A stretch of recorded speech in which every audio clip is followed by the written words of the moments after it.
Welcome back to my channel. So nandito tayo sa may likod bahay and mangunguha tayo ng talbos ng kamote, mga kapatid.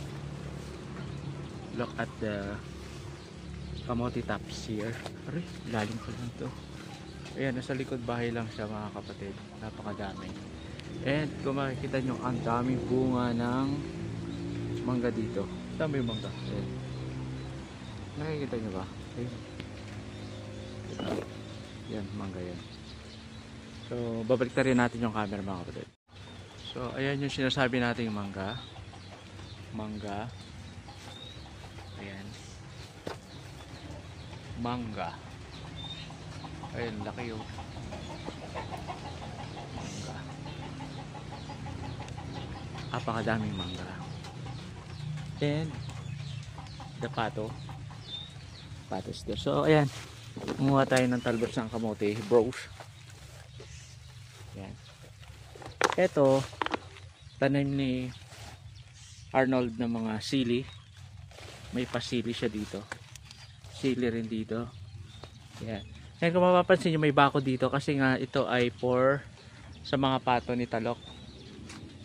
Nilagyan niya ng bakod kasi nga pag hindi mo nilagyan ng bakod, doon naglalalagpas sila doon sa basakan. So kaya kailangan nakabakod siya. Pero may mga pato, ano ba yung pato o itik? Kasi magkahalo yung pato at saka itik eh. Magkahalo sila. May lumilipad. Tapos yung, hindi ko alam kung itik ba yung nangingitlog kung saan saan lang. Okay, pakikita natin, mga kapatid. So, dito tayo sa gitna ng ano. Eh, may mga itinanim ako mga niyog. Diyan, niyog. Ayan, niyog. Niyog.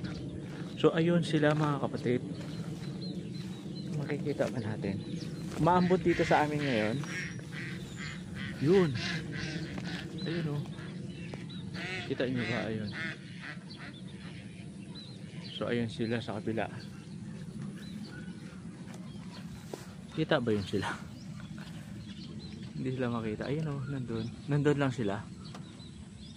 Marami yan. So by the way, manguha na tayo ulit ng talbos ng kamote. Ang purpose ng talbos ng kamote natin for today is igigisa lang natin siya sa bawang, sibuyas siyempre at saka sa luya. Napakasarap yan. Napakadami niyan, mga kapatid. Talbos.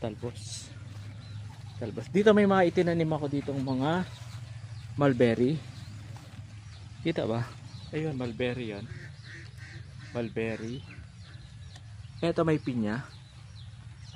Natabunan na yung mulberry. Dito may mulberry rin ako. Ayan, mulberry.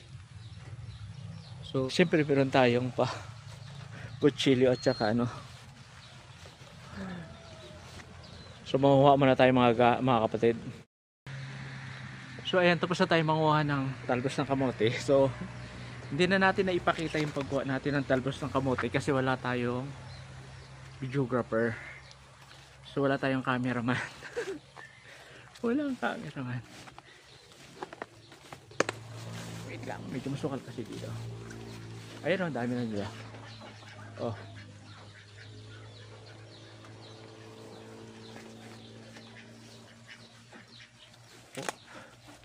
So dito guys, sa probinsya maswerte yung mga katulad namin kasi makakapagtanim ka ng kung ano-ano. Katulad na lang ng ganito. So libre lang ito.